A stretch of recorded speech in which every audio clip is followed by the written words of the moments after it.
ਹਾਜ਼ਰ ਹੈ ਜੱਜ ਦਾ ਵਿਚਾਰ। ਸਤਿ ਸ਼੍ਰੀ ਅਕਾਲ ਜੀ, ਤੁਸੀਂ ਪ੍ਰਾਈਮ ਏਸ਼ੀਆ ਟੈਲੀਵਿਜ਼ਨ ਦੇਖ ਰਹੇ ਹੋ। ਮੈਂ ਹਾਂ ਸਵਰਨ ਸਿੰਘ ਟੈਣਾ ਤੇ ਪ੍ਰੋਗਰਾਮ ਹੈ ਜੱਜ ਦਾ ਵਿਚਾਰ। ਨਾਲ ਨੇ ਹਰ ਰੋਜ਼ ਦੀ ਤਰ੍ਹਾਂ ਮੈਡਮ ਹਰਮਨ ਜੀ ਤੇ ਸਤਿ ਸ਼੍ਰੀ ਅਕਾਲ ਜੀ। ਸਤਿ ਸ਼੍ਰੀ ਅਕਾਲ ਟੈਣਾ ਸਾਹਿਬ। ਬਹੁਤ ਵਧੀਆ, ਚੜ੍ਹਦੀ ਕਲਾ। ਵਾਹ ਕੀ ਬਾਤ ਹੈ। ਤੇ ਮੌਸਮ ਕਿਵੇਂ ਹੈ? ਮੌਸਮ ਵਿਭਾਗ ਨੇ ਜਿਹੜੀ ਗੱਲ ਕਹੀ ਸੀ ਉਹ ਬਿਲਕੁਲ ਸਹੀ ਹੋ ਰਹੀ ਹੈ, ਕਿਉਂਕਿ ਧੁੱਪ ਨਿਕਲਣੀ ਸੀ ਤੇ ਧੁੱਪ ਨਿਕਲ ਵੀ ਰਹੀ ਹੈ, ਪਰ ਰਾਤ ਦੇ ਵੇਲੇ ਠੰਡ ਵੱਧ ਰਹੀ ਹੈ ਤੇ ਹੋਰ ਵਧਣੀ ਆ।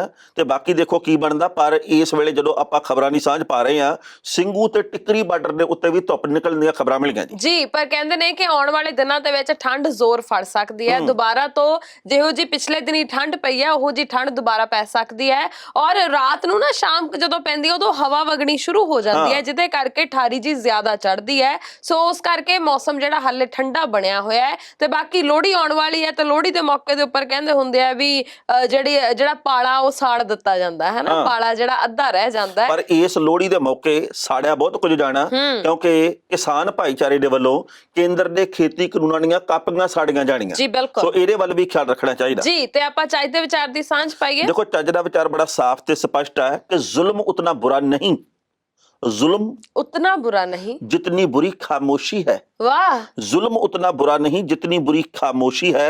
बोलना सीखो वरना पीढ़ियां गूंगी हो जाएंगी। क्या बात है। ਇਹ ਅਸਲ ਦੇ ਵਿੱਚ ਮਸਲਾ ਤਾਂ ਪੀੜ੍ਹੀਆਂ ਦਾ ਹੈ ਨਾ, ਔਰ ਇਹਨਾਂ ਪੀੜ੍ਹੀਆਂ ਦੇ ਮਸਲੇ ਦੇ ਲਈ ਹੀ ਤਾਂ ਕਿਸਾਨ ਉੱਥੇ ਬੈਠੇ ਨੇ ਹਨਾ। ਅੱਜ ਦੇ ਸੰਦਰਭ ਦੇ ਵਿੱਚ ਵੀ ਤੁਹਾਡਾ ਚੱਜ ਦਾ ਵਿਚਾਰ ਜਿਹੜਾ ਉਹ ਸੱਚ ਸਾਬਤ ਹੁੰਦਾ ਹੈ। ਤੁਸੀਂ ਵੇਖੋ, ਵੈਸੇ ਵੀ ਇਹ ਕਿਹਾ ਜਾਂਦਾ ਸਿਆਣਿਆਂ ਦੇ ਵੱਲੋਂ ਕਿ ਜੇਕਰ ਸਿਆਣੇ ਹੀ ਗੂੰਗੇ ਬਣ ਜਾਣਗੇ, ਸਿਆਣੇ ਹੀ ਚੁੱਪ ਰਹਿ ਜਾਣਗੇ ਤਾਂ ਜ਼ੁਲਮ ਤਾਂ ਜ਼ੋਰ ਫੜੇਗਾ ਹੀ ਫੜੇਗਾ। ਬਿਲਕੁਲ ਤੁਹਾਡੀ ਗੱਲ ਸਹੀ ਹੈ। ਕਈ ਸੱਜਣ ਇਹ ਗੱਲ ਕਹਿੰਦੇ ਵੀ ਜੇ ਅਸੀਂ ਨਾ ਜਾਵਾਂਗੇ ਅੰਦੋਲਨ ਦੇ ਵਿੱਚ ਉਹਦੇ ਨਾਲ ਕੀ ਫਰਕ ਪੈਣਾ, ਸਾਡੇ ਕੋਲੇ ਕਿਹੜਾ ਜ਼ਮੀਨ ਹੈਗੀ ਆ। ਇਹ ਤਾਂ ਜ਼ਮੀਨਾਂ ਵਾਲਿਆਂ ਦਾ ਰੌਲਾ। ਅਸਲ ਦੇ ਵਿੱਚ ਬੇਨਤੀ ਇਹ ਆ, ਧਿਆਨ ਨਾਲ ਸੁਣਿਓ, ਵੀ ਜਿਹਦੇ ਕੋਲੇ ਜ਼ਮੀਨ ਹੈ ਨਹੀਂ ਰਗੜਿਆ ਸਭ ਤੋਂ ਵੱਧ ਉਹੀ ਜਾਣਾ। ਬਿਲਕੁਲ। ਅਸੀਂ ਇੱਕ ਵਾਰ ਅੱਗੇ ਵੀ ਗੱਲ ਕੀਤੀ ਸੀ ਵੀ ਜਿਹਦੇ ਕੋਲੇ ਜ਼ਮੀਨ ਆ ਇੱਕ ਨਾਲ, ਕਿਸੇ ਕੋਲੇ ਹੈਗੀ 1 ਕਿੱਲਾ, ਕਿਸੇ ਕੋਲੇ ਹੈਗੀ 10 ਕਿੱਲੇ, ਉਹ ਤਾਂ ਚਲੋ ਆਪਦੇ ਜੋਗਾ ਪ੍ਰਬੰਧ ਕਰ ਲਓ। ਕੋਈ ਆਪਦਾ ਭਿੰਡੀਆਂ ਤੋਰੀਆਂ ਲਾ ਲੂ, ਕੋਈ ਆਪਦਾ ਕਣਕ ਬੀਜ ਲੂ, ਆਪਦੇ ਘਰ ਦਾ ਬੁੱਤਾ ਸਾਰੀ ਜਾਊ। ਪਰ ਜਦੋਂ ਸਾਰਾ ਕੁਝ ਨਿੱਜੀ ਹੱਥਾਂ ਦੇ ਵਿੱਚ ਚਲਾ ਗਿਆ ਤਾਂ ਆਟਾ ਕਿਵੇਂ ਲਾਓਗੇ? ਤੁਹਾਡੇ ਕੋਲੇ ਜ਼ਮੀਨ ਹੈ ਨਹੀਂ ਤਾਂ ਕਣਕ ਵੀ ਨਹੀਂ ਹੋਣੀਗੀ, ਤੁਸੀਂ ਸਾਰਾ ਕੁਝ ਬਾਜ਼ਾਰੋਂ ਲੈਣਾ। ਤੇ ਵੱਡੇ ਵੱਡੇ ਘਰਾਣੇ ਤੁਹਾਨੂੰ ਥੈਲੀਆਂ 'ਚ ਪਾ ਕੇ ਜਦੋਂ ਆਟਾ ਵੇਚਣਗੇ ਨਾ 100 ਰੁਪਈਆ ਕਿਲੋ, 90 ਰੁਪਈਏ ਕਿਲੋ, ਚੀਕ ਫੇਰ ਨਿਕਲਣੀ ਆ। ਫਿਰ ਤੁਹਾਨੂੰ ਇਹ ਲੱਗੂਗਾ ਵੀ ਯਾਰ ਸਿੰਘੂ ਹੀ ਜਾ ਆਉਂਦੇ, ਉਦੋਂ ਸੰਘਰਸ਼ ਦੇ ਵਿੱਚ ਸ਼ਾਮਲ ਹੀ ਹੋ ਜਾਂਦੇ। ਯਾਰ ਕਿਤੇ ਟਿੱਕਰੀ ਗਾਜ਼ੀਪੁਰ ਬਾਰਡਰ ਦੇ ਉੱਤੇ ਆਪਾਂ ਵੀ ਇਨਕਲਾਬ ਦੀ ਗੱਲ ਕਰ ਲੈਂਦੇ। ਰਜਾਈ 'ਚ ਬੈਠੇ ਇਨਕਲਾਬ ਨਹੀਂ ਆਉਂਦਾ, ਨਗੋਚਾ ਕੱਢਣ ਨਾਲ ਕੱਖ ਨਹੀਂ ਹੁੰਦਾ। ਬਿਲਕੁਲ ਸਹੀ। ਜਿਹੜਾ ਹੁਣ ਅਸੀਂ ਰੇਹੜੀ ਵਾਲੇ ਨਾਲ ਲੜ ਕੇ ਤੇ ਮੁਫਤ ਦਾ ਧਨੀਆ ਲੈਨੇ ਆ ਨਾ, ਮਿਰਚਾਂ ਪਵਾ ਲੈਨੇ ਆ, ਮੁੜ ਕੇ ਉਹ ਧਨੀਆ ਵੀ 250 ਰੁਪਏ ਦੀ ਗੁੱਛੀ ਮਿਲਣੀ ਹੈ। ਉਹ ਭਰਾਵਾ ਮੈਂ ਤਾਂ ਇੱਕ ਫੋਟੋ ਦੇਖੀ ਆ ਜੀ, ਉਹ ਫੋਟੋ ਦੇ ਵਿੱਚ 2 ਛੱਲੀਆਂ ਤੇ 150 ਰੁਪਈਆ ਉੱਤੇ ਲਿਖਿਆ। ਜੀ ਬਿਲਕੁਲ। ਮੈਂ ਹੈਰਾਨ ਹੋ ਗਿਆ। ਮੈਂ ਕਿਹਾ ਵੀ ਇਹ ਪੈਕਟ ਜਿਹਾ ਬਣਾ ਕੇ ਨਾ ਉਹਨੂੰ ਸੋਹਣਾ ਜਿਹਾ ਬਣਾ ਕੇ ਚਮਕਾਰਾ ਜਾ ਤੇ ਉੱਤੇ ਮੁੱਲ ਮਰਜ਼ੀ ਦਾ ਲਿਖੀ ਜਾਂਦੇ ਆ। ਬਿਲਕੁਲ ਸਹੀ ਹੈ। ਗੋਭੀ ਦੇ ਫੁੱਲ ਦੀ ਪਿਛਲੇ ਦਿਨੀ ਇੱਕ ਬਹੁਤ ਤਸਵੀਰ ਵਾਇਰਲ ਹੋਈ, ਬੰਦ ਗੋਭੀ ਦੀ ਹੋਈ। ਉਸ ਤੋਂ ਇਲਾਵਾ ਹੋਰ ਕਈ ਚੀਜ਼ਾਂ, ਜਿਵੇਂ ਉਸ ਦਿਨ ਆਪਾਂ ਗਨੇਰੀਆਂ ਦੀ ਗੱਲ ਕੀਤੀ ਸੀ ਵੀ ਉਹ 5 ਗਨੇਰੀਆਂ ਤੇ ਉਹਨਾਂ ਦਾ ਦਾਮ ਵੀ ਜਿਹੜਾ ਵੱਧ ਚੜ ਕੇ ਲਿਖਿਆ ਹੋਇਆ ਸੀ। ਸੋ ਗੱਲ ਇਹ ਹੈ ਕਿ ਅਸੀਂ ਜੇਕਰ ਹਾਲੇ ਵੀ ਨਾ ਜਾਗੇ, ਸਾਨੂੰ ਜੇ ਹਾਲੇ ਵੀ ਇਹੀ ਲੱਗਦਾ ਰਿਹਾ ਨਾ ਵੀ ਲੈ ਕਿਸਾਨਾਂ ਦੀ ਲੜਾਈ ਹੈ, ਸਾਡਾ ਇਹਦੇ ਨਾਲ ਕੀ ਕੋਈ ਸਬੰਧ ਹੀ ਨਹੀਂ ਹੈਗਾ ਹਨਾ, ਅਸੀਂ ਇਹਦੇ ਵਿੱਚ ਨਹੀਂ ਹਿੱਸਾ ਪਾਉਣਾ ਜਾਂ ਇਹ ਕਿਹੜਾ ਸਾਡੀ ਗੱਲ ਹੋ ਰਹੀ ਹੈ, ਤਾਂ ਅਸੀਂ ਭੁੱਲ ਜਾਈਏ ਇਹ ਲੜਾਈ ਸਾਡੀਆਂ ਰਸੋਈਆਂ ਦੀ ਲੜਾਈ ਹੈ, ਸਾਡੇ ਢਿੱਡ ਦੀ ਲੜਾਈ ਹੈ। ਤੇ ਜੇ ਇਸ ਲੜਾਈ ਨੂੰ ਅਸੀਂ ਹਾਰ ਗਏ ਨਾ ਤਾਂ ਭੁਗਤਣਾ ਵੀ ਆਪਾਂ ਨੂੰ ਹੀ ਪੈਣਾ, ਹੋਰ ਕਿਸੇ ਨੂੰ ਨਹੀਂ। ਤੇ ਜਿਹੜਾ ਚੱਜ ਦਾ ਵਿਚਾਰ ਮੈਂ ਲੈ ਕੇ ਆਈ ਹਾਂ ਉਹ ਸਾਂਝਾ ਕਰੀਏ। ਟੈਣਾ ਸਾਹਿਬ ਕਹਿੰਦੇ ਬਹੁਤ ਵਾਰ ਕੁਝ ਗੱਲਾਂ ਜਿਹੜੀਆਂ ਉਹ ਸਮਝ 'ਚ ਨਹੀਂ ਆਉਂਦੀਆਂ, ਬਹੁਤ ਵਾਰ ਕੁਝ ਗੱਲਾਂ ਬਹੁਤ ਘੱਟ ਸਮਝ ਆਉਂਦੀਆਂ ਨੇ, ਪਰ ਬਿਲਕੁਲ ਚੰਗੀ ਤਰ੍ਹਾਂ ਗੱਲਾਂ ਉਦੋਂ ਹੀ ਸਮਝ ਆਉਂਦੀਆਂ ਨੇ ਜਦੋਂ ਆਪਣੇ ਆਪ ਤੇ ਉਹ ਬੀਤਦੀਆਂ। ਬਿਲਕੁਲ ਸਹੀ ਗੱਲ ਹੈ ਨਾ। ਸਾਨੂੰ ਜਦੋਂ ਪਿੰਡੇ ਦੇ ਉੱਤੇ ਹੰਡਾਉਣੇ ਨਾ ਉਸੇ ਗੱਲ ਨੂੰ, ਉਦੋਂ ਪਤਾ ਲੱਗਦਾ। ਜੇ ਕੋਈ ਬੰਦਾ ਅੱਜ ਸਾਡੇ ਸਾਹਮਣੇ ਰੋਂਦਾ ਨਾ ਕਿ ਮੈਂ ਯਾਰ ਬਹੁਤ ਔਖਾ, ਮੇਰੇ ਘਰ ਦੇ ਵਿੱਚ ਆਹ ਸਮੱਸਿਆ, ਫਲਾਣੀ ਗੱਲ ਦੇ ਵਿੱਚ ਆਹ ਗੱਲ ਹੋ ਗਈ ਆ, ਪਰ ਅਸੀਂ ਕਹਿੰਦੇ ਆ ਵੀ ਚਲੋ ਠੀਕ ਆ, ਵਕਤ ਨੇ ਐਂ ਹੀ ਲਿਖਿਆ ਸੀ, ਸਮੇਂ ਦੇ ਨਾਲ ਐਂ ਹੀ ਹੋਣਾ ਸੀ, ਸਭ ਦੇ ਨਾਲ ਹੀ ਇਦਾਂ ਹੁੰਦਾ। ਪਰ ਜਦੋਂ ਆਪਦੇ ਤੇ ਬੀਤਦੀ ਹੈ ਨਾ ਫਿਰ ਪਤਾ ਲੱਗਦਾ ਵੀ ਉਹਦੀ ਪੀੜ ਵੀ ਕਿਹੋ ਜਿਹੀ ਹੋਊਗੀ। ਬਿਲਕੁਲ ਸਹੀ। ਸੋ ਇਸ ਲਈ ਅਗਲੇ ਦੀ ਸਮੱਸਿਆ ਨੂੰ ਵੀ ਸਮਝਣਾ ਸ਼ੁਰੂ ਕਰੋ, ਸਮਝਣ ਦੀ ਕੋਸ਼ਿਸ਼ ਕਰੋ। ਕੋਈ ਪਤਾ ਨਹੀਂ ਹੁੰਦਾ ਸਮਾਂ ਕਦੋਂ ਕਰਵਟ ਬਦਲ ਲਵੇ, ਕਦੋਂ ਤਖਤਾ ਪਲਟ ਜਾਏ ਤੇ ਉਹੀ ਸਾਰੀਆਂ ਸਮੱਸਿਆਵਾਂ ਸਾਡੇ ਅੱਗੇ ਵੀ ਆ ਕੇ ਖੜੀਆਂ ਹੋ ਜਾਣ। ਸੋ ਕਿਸੇ ਦਾ ਮੌਜੂ ਨਹੀਂ ਉਡਾਉਣਾ ਚਾਹੀਦਾ, ਮੈਂ ਇਹ ਮੰਨਦੀ ਹਾਂ। ਅੱਜ ਅਸੀਂ ਵੇਖਦੇ ਹਾਂ ਕਿ ਜੋ ਹਾਲਾਤ ਚੱਲ ਰਹੇ ਨੇ ਨਾ, ਉਹਨਾਂ ਹਾਲਾਤਾਂ ਦੇ ਵਿੱਚ ਬਹੁਤੇ ਲੋਕ ਮੌਜੂ ਉਡਾਉਣ ਦੇ ਵਿੱਚ ਵਿਸ਼ਵਾਸ ਰੱਖਦੇ ਨੇ, ਪਰ ਕੋਈ ਪਤਾ ਨਹੀਂ ਕਦੋਂ ਸਮਾਂ ਜਿਹੜਾ ਹੈ ਆਪਣੀ ਤਾਕਤ ਦਿਖਾ ਜਵੇ। ਹਰਮਨ ਜੀ, ਟਰੈਕਟਰ ਮਾਰਚਾਂ ਨੇ ਧੱਕ ਪਾਤੀ ਆ ਜੀ, ਦੰਦਲਾਂ ਪਵਾਤੀਆਂ। ਆਪਾਂ ਕੱਲ ਵੀ ਗੱਲ ਕੀਤੀ ਸੀ, ਇਸ ਟਰੈਕਟਰ ਮਾਰਚ ਨੇ ਬੜਾ ਕੁਝ ਸੋਚਣ ਲਈ ਮਜਬੂਰ ਕਰਤਾ ਵੀ ਇਹ ਤਾਂ ਇੱਕ ਫਿਲਮ ਦਾ ਟ੍ਰੇਲਰ ਆ, ਇਹ ਤਾਂ ਮੁੱਖ ਝਲਕੀਆਂ ਜਿਹੜੀ 26 ਤਰੀਕ ਨੂੰ ਫਿਲਮ ਸਾਹਮਣੇ ਆਉਣੀ ਆ ਨਾ, ਉਦੋਂ ਪਤਾ ਲੱਗੂਗਾ। ਬਹੁਤ ਸਾਰੇ ਪਿੰਡਾਂ ਦੇ ਵਿੱਚ ਪੰਚਾਇਤਾਂ ਨੇ ਮਤੇ ਪਾਸ ਕਰ ਦਿੱਤੇ ਆ ਵੀ ਜੇਕਰ 26 ਜਨਵਰੀ ਨੂੰ ਇੱਕ ਘਰ ਦੇ ਵਿੱਚੋਂ ਇੱਕ ਬੰਦਾ ਨਾ ਗਿਆ ਤਾਂ ਉਹਨੂੰ 500 ਰੁਪਇਆ ਜੁਰਮਾਨਾ ਕੀਤਾ ਜਾਊਗਾ। ਅੱਛਾ ਜੀ। ਇੱਕ ਪਿੰਡ ਦੇ ਵਿੱਚੋਂ 11 ਟਰੈਕਟਰ ਜਾਂ 21 ਟਰੈਕਟਰ ਜਾਣੇ ਲਾਜ਼ਮੀ ਕਰਾਰ ਦਿੱਤੇ ਗਏ ਆ। ਬਹੁਤ ਸਾਰੇ ਪਿੰਡਾਂ 'ਚੋਂ ਇਹ ਰਿਪੋਰਟਾਂ ਆਈਆਂ ਤੇ ਜੇਕਰ ਉਸ ਟਰੈਕਟਰ ਦੀ ਕੋਈ ਵੀ ਭੰਨ ਤੋੜ ਹੋ ਜਾਂਦੀ ਆ, ਕੋਈ ਨੁਕਸ ਪੈ ਜਾਂਦਾ, ਕਿਸੇ ਕਿਸਮ ਦਾ ਖਰਚੇ ਵਾਲਾ ਥਾਂ ਬਣ ਜਾਂਦਾ ਤਾਂ ਉਹ ਪਿੰਡ ਵਾਲੇ ਆਪਦੇ ਤੌਰ ਦੇ ਉੱਤੇ ਠੀਕ ਕਰਵਾ ਕੇ ਦੇਣਗੇ। ਵਾਹ, ਇਹ ਇੱਕ ਸਹਿਯੋਗ ਦੀ ਭਾਵਨਾ, ਇਹ ਇਸ ਅੰਦੋਲਨ ਦੇ ਵਿੱਚ ਆਪਣੀ ਸ਼ਿਰਕਤ ਕਰਨ ਦੀ ਗੱਲ ਆ। ਜੀ ਬਿਲਕੁਲ, ਜੁਰਮਾਨਾ ਤਾਂ ਚਲੋ ਨਾ ਲਗਾਓ, ਪਰ ਹਾਂ ਹਰੇਕ ਬੰਦੇ ਨੂੰ ਆਪਣੇ ਪੱਧਰ ਦੇ ਉੱਪਰ ਇਹ ਕੋਸ਼ਿਸ਼ ਕਰਨੀ ਚਾਹੀਦੀ ਹੈ ਕਿ ਉਹ ਜ਼ਰੂਰ ਹਿੱਸਾ ਜੁਰਮਾਨਾ ਵੀ ਆਪਣੀ ਥਾਂ ਦੇ ਉੱਤੇ ਠੀਕ ਆ। ਕਾਰਨ ਇਹ ਨਾ, ਮੇਰੇ ਵਰਗਾ ਕਈ ਵਾਰੀ ਬਹਾਨਾ ਜਿਹਾ ਬਣਾ ਕੇ ਬਹਿ ਜੇ, ਉਹ ਨਹੀਂ ਜੀ ਨਹੀਂ ਸਾਨੂੰ ਤਾਂ ਕੰਮ ਪੈ ਗਿਆ, ਨਹੀਂ ਜੀ ਨਹੀਂ ਸਾਡੇ ਤਾਂ ਫਲਾਣਾ ਬਿਮਾਰ ਹੋ ਗਿਆ। ਜਿਹੜੇ ਤਾਂ ਲੋਕ ਸੱਚੀ ਮੁੱਚੀ ਮਜਬੂਰ ਆ ਉਹ ਤਾਂ ਮੰਨਦੇ ਆ, ਪਰ ਕਈ ਬੰਦੇ ਬਹਾਨਾ ਵੀ ਬਣਾ ਲੈਂਦੇ ਆ। ਜੀ ਬਿਲਕੁਲ, ਲੋਕਾਂ ਨੂੰ ਯਾਦ ਰੱਖਣਾ ਪਊਗਾ ਨਾ, ਆਪਾਂ ਹਰ ਥਾਂ ਤੇ ਲਿਖਿਆ ਹੋਇਆ ਪੜ੍ਹਦੇ ਤਾਂ ਜ਼ਰੂਰ ਆ, ਪਰ ਉਹਦੇ ਤੇ ਅਮਲ ਵੀ ਕਰੀਏ ਵੀ ਲੜਾਈ ਕੱਲੀ ਜ਼ਮੀਨਾਂ ਦੀ ਨਹੀਂ ਜ਼ਮੀਰਾਂ ਦੀ ਬਣ ਚੁੱਕੀ ਹੈ। ਜੇ ਜ਼ਮੀਰ ਜਿਉਂਦਾ ਹੈ ਤਾਂ ਅਸੀਂ ਉਹਦਾ ਸਬੂਤ ਦਈਏ ਕਿ ਹਾਂ ਵੀ ਮੇਰਾ ਜ਼ਮੀਰ ਜਿਉਂਦਾ ਹੈ ਤੇ ਮੈਂ ਇਹਦਾ ਸਬੂਤ ਦੇਣ ਦੇ ਲਈ ਤੁਹਾਡੇ ਨਾਲ ਖੜਾ, ਤੇ ਜੇ ਜ਼ਮੀਰਾਂ ਹੀ ਮਰ ਜਾਣ ਤੇ ਫਿਰ ਕੁਝ ਨਹੀਂ ਕੀਤਾ ਜਾ ਸਕਦਾ। ਪਰ ਇਸ ਟਰੈਕਟਰ ਰੈਲੀ ਨੇ ਜਿਹੜਾ ਰੰਗ ਬੰਨਿਆ ਨਾ ਟਾਣਾ ਸਾਹਿਬ, ਉਹ ਵਾਕਈ ਪੂਰੀ ਦੁਨੀਆ 'ਚ ਉਹਦੀ ਚਰਚਾ ਹੋ ਰਹੀ ਹੈ। ਔਰਤਾਂ ਨੇ ਵੀ ਟਰੈਕਟਰ ਚਲਾਇਆ, ਹਰਿਆਣੇ ਦੀਆਂ ਔਰਤਾਂ ਨੇ ਖੁਦ ਸ਼ਿਰਕਤ ਕੀਤੀ ਹੈ ਟਰੈਕਟਰ ਚਲਾ ਕੇ, ਇਹ ਵੀ ਇੱਕ ਵੱਖਰੀ ਨਿਆਰੀ ਗੱਲ ਸੀਗੀ। ਤੇ ਰਾਕੇਸ਼ ਟਕੈਤ ਹੋਰਾਂ ਨੇ ਇੱਕ ਬਿਆਨ ਆਇਆ, ਉਹ ਕਹਿੰਦੇ ਜੀ ਕਿ 26 ਤਰੀਕ ਤੱਕ ਹੀ ਸੀਮਤ ਨਹੀਂ ਗਾ ਅੰਦੋਲਨ, ਅਸੀਂ ਤਾਂ ਮਈ 2024 ਤੱਕ ਉਲੀਕੀ ਬੈਠੇ ਪ੍ਰੋਗਰਾਮ, ਕਿਉਂਕਿ ਮਈ 2024 ਤੱਕ ਇਸ ਸਰਕਾਰ ਦੀ ਮਿਆਦ ਹੈਗੀ ਕੇਂਦਰ ਦੀ। ਉਹ ਕਹਿੰਦੇ ਉਦੋਂ ਤੱਕ ਵੀ ਲੰਮਾ ਅਸੀਂ ਚਲਾ ਸਕਦੇ ਆ। ਇਹ ਇਉਂ ਨਾ ਸੋਚਣ ਵੀ ਦਮ ਸਾਡਾ ਫੁੱਲ ਗਿਆ, ਇਹ ਇਉਂ ਨਾ ਸੋਚਣ ਕਿ ਅਸੀਂ ਹਾਰੇ ਹੰਬੇ ਪਏ ਆ, ਅਸੀਂ ਬਿਲਕੁਲ ਤਰੋ ਤਾਜ਼ਾ ਤੇ ਸਾਡੇ ਵਿੱਚ ਊਰਜਾ ਪੂਰੀ ਬਰਕਰਾਰ ਆ। ਬਿਲਕੁਲ, ਤੇ ਇਹ ਊਰਜਾ ਹੀ ਤਾਂ ਉਹਨਾਂ ਨੂੰ ਚਿੰਤਾ ਦੇ ਵਿੱਚ ਪਾ ਰਹੀ ਹੈ, ਇਹ ਊਰਜਾ ਹੀ ਤਾਂ ਤੰਗ ਕਰ ਰਹੀ ਹੈ, ਕਿਉਂਕਿ ਉਹਨਾਂ ਨੂੰ ਲੱਗਿਆ ਸੀ ਇੰਨੀ ਊਰਜਾ ਹੋਣੀ ਨਹੀਂ, ਆਪੇ ਹੀ ਮਤਲਬ ਹਫਤਾ ਬਹਿ ਜਾਣਗੇ, 2 ਹਫ਼ਤੇ ਬਹਿ ਜਾਣਗੇ, ਜਦੋਂ ਠੰਡ ਜ਼ੋਰ ਫੜੇਗੀ ਤੇ ਆਪਣੇ ਆਪ ਵਾਪਸ ਘਰਾਂ ਨੂੰ ਚਲੇ ਜਾਣਗੇ। ਪਰ ਸਾਰਾ ਕੁਝ ਸਮੇਂ ਨੇ ਬਿਆਨ ਕਰ ਦਿੱਤਾ ਔਰ ਇਸੇ ਗੱਲ ਦਾ ਕਰਕੇ ਜਿਹੜੀ ਚਿੰਤਾ ਉਹ ਵਧੀ ਹੋਈ ਹੈ। ਬਾਕੀ ਵੇਖਦੇ ਆ, ਕੱਲੀ ਚਿੰਤਾ ਦੇ ਨਾਲ ਕੁਝ ਨਹੀਂ ਹੋਣਾ। ਜਿਹੋ ਜਿਹੀਆਂ ਗੱਲਾਂ ਕੇਂਦਰ ਸਰਕਾਰ ਕਰ ਰਹੀ ਹੈ, ਜਿਹੋ ਜਿਹੀਆਂ ਗੱਲਾਂ ਉਹ ਕੁਝ ਕੁ ਲੋਕ ਕਰ ਰਹੇ ਨੇ, ਕੁਝ ਕੁ ਲੀਡਰ ਕਰ ਰਹੇ ਨੇ, ਉਹ ਗੱਲਾਂ ਹੈਰਾਨ ਬਹੁਤ ਕਰਦੀਆਂ ਨੇ। ਪਰ ਬਿਲਕੁਲ ਉਹ ਤਾਂ ਹੈਰਾਨ ਕਰਦੀਆਂ ਨਾ। ਮੈਨੂੰ ਇੱਕ ਗੱਲ ਚੇਤੇ ਆ ਗਈ, ਕਹਿੰਦੇ ਵੀ ਇੱਕ ਵਾਰੀ ਨਾ ਇੱਕ ਬੰਦਾ ਜਹਾਜ਼ ਦੇ ਵਿੱਚ ਬੈਠਾ, ਉਹ ਇਕੱਲਾ ਹੀ ਸੀਗਾ, ਹਾਲੇ ਕੋਈ ਹੋਰ ਨਹੀਂ ਸੀਗਾ। ਉੱਥੇ ਉਹਨੇ ਕਿਤਾਬ ਕੱਢੀ, ਜਿਹੜੀਆਂ ਮੂਹਰੇ ਕਿਤਾਬਾਂ ਪਈਆਂ ਹੁੰਦੀਆਂ, ਉਹਨਾਂ ਦੇ ਉੱਤੇ ਲਿਖਿਆ ਸੀਗਾ ਜਹਾਜ਼ ਚਲਾਉਣ ਦਾ ਤਰੀਕਾ। ਉਹ ਲਿਖਿਆ ਵੀ ਜਹਾਜ਼ ਨੂੰ ਸਟਾਰਟ ਕਰਨ ਦੇ ਲਈ ਲਾਲ ਬਟਨ ਨੱਪ ਦਿਓ। ਉਹਨੇ ਜੀ ਲਾਲ ਬਟਨ ਨੱਪਤਾ, ਜਹਾਜ਼ ਸਟਾਰਟ ਹੋ ਗਿਆ। ਅੱਛਾ ਜੀ। ਲੋ ਜੀ, ਉਹਦੇ ਚ ਲਿਖਿਆ ਸੀ ਵੀ ਹੁਣ ਹਰਾ ਬਟਨ ਦੱਬ ਦਿਓ ਜੇਕਰ ਇਹਨੂੰ ਅੱਗੇ ਨੂੰ ਲੈ ਕੇ ਜਾਣਾ, ਤੋਰਨਾ ਇਹਨੂੰ। ਉਹਨੇ ਹਰਾ ਬਟਨ ਨੱਪਤਾ ਜੀ। ਫਿਰ ਉਹਦੇ ਚ ਲਿਖਿਆ ਵੀ ਜੇਕਰ ਤੁਸੀਂ ਉਡਾਉਣਾ ਚਾਹੁੰਦੇ ਆ, ਇਹ ਕਾਲਾ ਬਟਨ ਨੱਪ ਦਿਓ। ਉਹਨੇ ਕਾਲਾ ਨੱਪਤਾ, ਜਹਾਜ਼ ਤਾਂ ਨੂੰ। ਲੋ ਜੀ, ਜਦੋਂ ਤਾਂ ਨੂੰ ਗਿਆ, ਉਹਨੇ ਆਖਿਆ ਯਾਰ ਹੁਣ ਲਾਉਣਾ ਵੀ ਕਿਤੇ ਤੇਲ ਤੂਲ ਨਾ ਮੁੱਕ ਜੇ, ਐਵੇਂ ਕਿਤੇ ਕਿਸੇ ਤਾਰ ਤੂਰ ਚ ਨਾ ਫਸ ਜੇ ਜੀ। ਲੋ ਜੀ, ਉਹਨੇ ਆਖਿਆ ਵੀ ਹੁਣ ਮੈਂ ਅਗਲਾ ਵਰਕਾ ਫਰੋਲਦਾ। ਉਹ ਅਗਲੇ ਵਰਕੇ ਦੇ ਉੱਤੇ ਇਹ ਲਿਖਿਆ ਸੀਗਾ ਵੀ ਜਹਾਜ਼ ਨੂੰ ਲਾਉਣ ਦੇ ਤਰੀਕੇ ਨੂੰ ਦੱਸਣ ਵਾਲੀ ਕਿਤਾਬ ਹਾਲੇ ਛਪਣੀ ਆ, ਉਹਦਾ ਅਗਲਾ ਐਡੀਸ਼ਨ ਆਉਣਾ ਬਾਕੀ ਆ। ਕਹਿੰਦੇ ਵੀ ਜਿਹੜੀ ਮੋਦੀ ਦੀ ਸਰਕਾਰ ਆ, ਇਹਨੇ ਇਹੋ ਜਿਹਾ ਕੁਝ ਕੀਤਾ, ਇਹਨੇ ਜਹਾਜ਼ ਉਡਾ ਤਾਂ ਲਿਆ, ਹੁਣ ਲੈਂਡ ਕਿਵੇਂ ਕਰਨਾ ਇਹ ਨਹੀਂ ਸਮਝ ਆ ਰਹੀ। ਬਿਲਕੁਲ ਤੇ ਇਸ ਵਕਤ ਕਿਸਾਨਾਂ ਨੇ ਘੇਰਾ ਇਹੋ ਜਿਹਾ ਪਾਇਆ ਹੋਇਆ ਵੀ ਇਹਨਾਂ ਨੂੰ ਸਮਝ ਨਹੀਂ ਆਉਂਦੀ ਵੀ ਸਾਡਾ ਬਣ ਕੀ ਗਿਆ। ਬਿਲਕੁਲ, ਇਹ ਜਹਾਜ਼ ਤਾਂ ਹੀ ਤਾਂ ਲੱਥ ਨਹੀਂ ਰਿਹਾ ਹੁਣ। ਬਾਕੀ ਗੱਲ ਇਹ ਆ ਵੀ ਉਹ ਲਾ ਲੈਣਗੇ ਜਿਹੜੇ ਉੱਥੇ ਬੈਠੇ ਨੇ। ਇਹ ਜ਼ਰੂਰ ਅੱਜ ਨਹੀਂ ਤਾਂ ਕੱਲ ਨਹੀਂ ਤਾਂ ਪਰਸੋਂ ਮਸਲੇ ਦਾ ਹੱਲ ਕਰਨਾ ਹੀ ਪੈਣਾ ਹੈ। ਬਿਨਾਂ ਹੱਲ ਕੀਤਿਆਂ ਕੋਈ ਵੀ ਗੱਲ ਨਹੀਂ ਬਣਨੀ। ਜੱਜ ਦਾ ਵਿਚਾਰ। ਟਾਣਾ ਸਾਹਿਬ, ਇਸ ਵੇਲੇ ਅਮਰੀਕਾ ਦੇ ਵਿੱਚ ਜੋ ਕੁਝ ਵੀ ਹੋਇਆ ਉਹ ਵੇਖ ਕੇ ਵੀ ਸਾਰੇ ਹੈਰਾਨ ਹੋ ਗਏ ਨੇ, ਸਾਰੇ ਲੋਕ ਪਰੇਸ਼ਾਨ ਨੇ ਵੀ ਆਖਰਕਾਰ ਅਮਰੀਕਾ ਵਰਗੇ ਮੁਲਕ ਦੇ ਵਿੱਚ ਕੀ ਕੁਝ ਹੁੰਦਾ ਜਾ ਰਿਹਾ ਹੈ ਨਾ। ਤੇ ਸਾਡੇ ਪ੍ਰਧਾਨ ਮੰਤਰੀ ਸਾਹਿਬ ਨਰਿੰਦਰ ਮੋਦੀ ਹੋਰੀ, ਉਹਨਾਂ ਨੂੰ ਵੀ ਕਾਫੀ ਫਿਕਰ ਹੈ ਅਮਰੀਕਾ ਦੇ ਵਿੱਚ ਜੋ ਕੁਝ ਵਾਪਰਿਆ। ਦੇਖੋ, ਮੈਨੂੰ ਤਾਂ ਇਹ ਪਤਾ ਲੱਗਾ ਵੀ ਪਰਸੋਂ ਤੋਂ ਨਾ ਟਰੰਪ ਰਿਪੀਟ ਦੇ ਉੱਤੇ ਗਾਣਾ ਲਾਈ ਫਿਰਦਾ, ਜ਼ਿੰਦਗੀ ਤਬਾਹ ਨੇ ਕਰ ਦਿੰਦੀਆਂ ਮਾੜੇ ਬੰਦਿਆਂ ਨਾਲ ਲਾਈਆਂ ਯਾਰੀਆਂ। ਕਹਿੰਦੇ ਵੀ ਉਹ ਲਗਾਤਾਰ ਇਸ ਗਾਣੇ ਨੂੰ ਸੁਣ ਰਹੇ ਆ, ਵਾਰ-ਵਾਰ ਇੱਕੋ ਹੀ ਗਾਣਾ ਉਹ ਸੁਣੀ ਜਾਂਦੇ। ਪਤਾ ਨਹੀਂ ਕੀ ਕਾਰਨ ਹੈ ਇਹਦੇ ਪਿੱਛੇ, ਮੈਨੂੰ ਨਹੀਂ ਇਹਦੇ ਬਾਰੇ ਪਤਾ, ਪਰ ਉਹ ਵਾਰ-ਵਾਰ ਇਸ ਗਾਣੇ ਨੂੰ ਸੁਣ ਕੇ ਕੋਈ ਨਾ ਕੋਈ ਮਨ ਦੇ ਬਲਬਲੇ ਕੱਢਦੇ ਰਿਹਾ। ਉਹ ਜਿਸ ਤਰੀਕੇ ਦੇ ਨਾਲ ਹਿੰਸਾ ਵੀ ਕਰਵਾ ਗਏ ਆ ਵਾਸ਼ਿੰਗਟਨ ਡੀਸੀ ਦੇ ਵਿੱਚ, ਤੇ ਉਸ ਤੋਂ ਬਾਅਦ ਕਈ ਤਰ੍ਹਾਂ ਦੀਆਂ ਗੱਲਾਂ ਆਈਆਂ। ਪਰ ਇੱਕ ਗੱਲ ਬੜੀ ਮਹੱਤਵਪੂਰਨ ਆ, ਇਹਦੇ ਬਾਬਤ ਜੋ ਕੁਝ ਹੋਇਆ ਵਾਸ਼ਿੰਗਟਨ ਡੀਸੀ ਦੇ ਵਿੱਚ, ਹਿੰਸਾ ਵਾਪਰੀ ਆ, ਕਈ ਲੋਕਾਂ ਦੀ ਮੌਤ ਹੋਈ ਆ, ਉੱਥੇ ਬੜੀਆਂ ਝੜਪਾਂ ਹੋਈਆਂ। ਕਹਿੰਦੇ ਵੀ ਉਹਦੇ ਉੱਤੇ ਪ੍ਰਧਾਨ ਮੰਤਰੀ ਨਰਿੰਦਰ ਮੋਦੀ ਨੇ ਚਿੰਤਾ ਜ਼ਾਹਰ ਕੀਤੀ ਆ ਜੀ। ਉਹ ਕਹਿੰਦੇ ਜੀ ਬਹੁਤ ਮਾੜਾ ਹੋਇਆ, ਲੋਕਤੰਤਰਿਕ ਦੇਸ਼ਾਂ ਦੇ ਵਿੱਚ ਇਦਾਂ ਨਹੀਂ ਹੋਣਾ ਚਾਹੀਦਾ। ਗੱਲ ਬਿਲਕੁਲ ਸਹੀ ਆ। ਜਦੋਂ ਜਸਟਿਨ ਟਰੂਡੋ ਨੇ ਇਹ ਗੱਲ ਕਹੀ ਸੀ ਵੀ ਭਾਰਤ ਦੇ ਵਿੱਚ ਕਿਸਾਨਾਂ ਦੇ ਉੱਤੇ ਅਤਿਆਚਾਰ ਕੀਤਾ ਜਾ ਰਿਹਾ, ਇਹ ਮਾੜੀ ਗੱਲ ਆ, ਤੇ ਇੱਥੇ ਭਾਰਤ ਦੇ ਕਈ ਨੇਤਾ ਕਹਿੰਦੇ ਸੀ ਆਪਦੇ ਦੇਸ਼ ਦਾ ਫਿਕਰ ਕਰੋ। ਸਾਡੇ ਦੇਸ਼ ਦੇ ਬਾਰੇ ਗੱਲ ਕਰਨ ਦੀ ਲੋੜ ਨਹੀਂ, ਸਾਡਾ ਦੇਸ਼ ਲੋਕਤੰਤਰਿਕ ਆ ਜੀ ਇਧਰ ਘੁਸਪੈਠ ਕਰਨ ਦੀ ਲੋੜ ਨਹੀਂ, ਮੰਨ ਗਏ ਭਾਈ ਟਰੂਡੋ ਹੋਰਾਂ ਨੇ ਕਿਉਂ ਕਿਹਾ। ਹੁਣ ਜਦੋਂ ਅਮਰੀਕਾ 'ਚ ਵਾਪਰਿਆ ਆਪਾਂ ਕਿਹੜੀ ਗੱਲੋਂ ਰਹਿ ਦਿੰਨੇ ਆ। ਬਿਲਕੁਲ ਸਹੀ, ਉਦੋਂ ਤਾਂ ਆਪਣੇ ਬੰਦੇ ਜਿਹੜੇ ਆ ਮੋਰੇ ਹੋ ਕੇ ਕਹਿੰਦੇ ਸੀ ਲੋਕਤੰਤਰਿਕ ਦੇਸ਼ ਦਾ ਆਪਣਾ ਮਸਲਾ ਹੈ, ਦੂਜੇ ਮੁਲਕਾਂ ਨੂੰ ਵਿੱਚ ਨਹੀਂ ਆਉਣਾ ਚਾਹੀਦਾ ਹੈ, ਤਾਂ ਆਪਾਂ ਕੀ ਗੱਲ ਉਧਰ ਮਤਲਬ ਨਾਨਕੇ ਆ, ਆਪਾਂ ਕਿਹੜੀ ਗੱਲ ਉਧਰ ਜਾ ਕੇ ਤੇ ਫਿਰ ਇਹ ਸਾਰੇ ਬਿਆਨ ਦੇ ਰਹੇ ਆ। ਨਾਲੇ ਉਦੋਂ ਤਾਂ ਕਹਿੰਦੇ ਸੀ ਅਬ ਕੀ ਵਾਰ ਟਰੰਪ ਸਰਕਾਰ, ਤੇ ਉਦੋਂ ਆਪਣੇ ਨਾਲ ਸਾਂਝੀ ਕੰਧ ਸੀ। ਬਿਲਕੁਲ ਸਹੀ ਗੱਲ ਹੈ ਇਹ ਦੇਖੋ। ਨਾਲੇ ਚਲੋ ਠੀਕ ਹੈ, ਫਿਕਰ ਹੋਣੀ ਚਾਹੀਦੀ ਹੈ ਜੋ ਵੀ ਵਾਪਰਿਆ ਦੁਨੀਆ ਦੇ ਕਿਸੇ ਦੇ ਕੋਨੇ ਦੇ ਵਿੱਚ ਵੀ ਹਿੰਸਾ ਫਿਕਰ ਹੋਏ, ਅਸੀਂ ਸਾਂਝਾ ਕੀਤਾ ਨਾ ਵੀ ਉੱਥੇ ਕਿਉਂ ਵਾਪਰਿਆ, ਉਵੇਂ ਹੀ ਫਿਕਰ ਕੈਨੇਡਾ ਦੇ ਪ੍ਰਧਾਨ ਮੰਤਰੀ ਨੇ ਸਾਂਝੀ ਕੀਤੀ ਸੀ ਫਿਕਰ ਉਹ ਵੀ ਭਾਈ ਇੱਥੇ ਭਾਰਤ ਦੇ ਵਿੱਚ ਕਿਸਾਨਾਂ ਦੇ ਉੱਤੇ ਅਤਿਆਚਾਰ ਕਿਉਂ ਹੋ ਰਿਹਾ। ਜੀ ਤੇ ਮੈਂ ਉਹੀ ਕਹਿ ਰਹੀ ਸੀ ਕਿ ਇਹ ਠੀਕ ਹੈ, ਫਿਕਰ ਹੋਣਾ ਚਾਹੀਦਾ ਹੈ, ਪੂਰੀ ਦੁਨੀਆ ਦੇ ਵਿੱਚ ਕਿਤੇ ਵੀ ਹਿੰਸਾ ਹੋਏ ਉਹਦੇ ਬਾਬਤ ਬਾਤ ਪਾਉਣੀ ਚਾਹੀਦੀ ਹੈ, ਪਰ ਆਪਣੇ ਮੁਲਕ ਦਾ ਵੀ ਧਿਆਨ ਰੱਖਣਾ ਚਾਹੀਦਾ ਹੈ ਵੀ ਸਾਡੇ ਮੁਲਕ ਦੇ ਵਿੱਚ ਵੀ ਇਸ ਵੇਲੇ ਪੂਰੀ ਦੁਨੀਆ ਦੀਆਂ ਨਜ਼ਰਾਂ ਟਿਕੀਆਂ ਹੋਈਆਂ ਨੇ, ਜੋ ਕੁਝ ਵਾਪਰ ਰਿਹਾ ਸਾਨੂੰ ਉਹਦੀ ਵੀ ਚਿੰਤਾ ਕਰਨੀ ਚਾਹੀਦੀ ਹੈ। ਉੱਥੇ ਵੀ ਜੇਕਰ ਕਿਸਾਨ ਸ਼ਾਂਤਮਈ ਢੰਗ ਦੇ ਨਾਲ ਪ੍ਰਦਰਸ਼ਨ ਕਰ ਰਹੇ ਨੇ ਤਾਂ ਉਹ ਤੰਗ ਨੇ, ਔਖੇ ਨੇ, ਤਾਂ ਹੀ ਕਰ ਰਹੇ ਨੇ। ਇੱਥੇ ਵੀ ਭਾਰਤ ਦੇ ਵਿੱਚ ਲੋਕਤੰਤਰ ਦਾ ਘਾਣ ਹੋ ਰਿਹਾ ਜੀ, ਇੱਥੇ ਵੀ ਸ਼ਾਂਤਮਈ ਤਰੀਕੇ ਨਾਲ ਪ੍ਰਦਰਸ਼ਨ ਕਰਨ ਵਾਲੇ ਕਿਸਾਨਾਂ ਦੇ ਉੱਤੇ ਅਥਰੂ ਗੈਸ ਦੇ ਗੋਲੇ ਸੁੱਟੇ ਜਾਂਦੇ ਆ, ਉਹ ਵੀ ਐਕਸਪਾਇਰੀ, ਉਹ ਵੀ ਜਿਹੜੇ ਮਿਆਦ ਲੰਘੇ ਵਾਲੇ। ਜੀ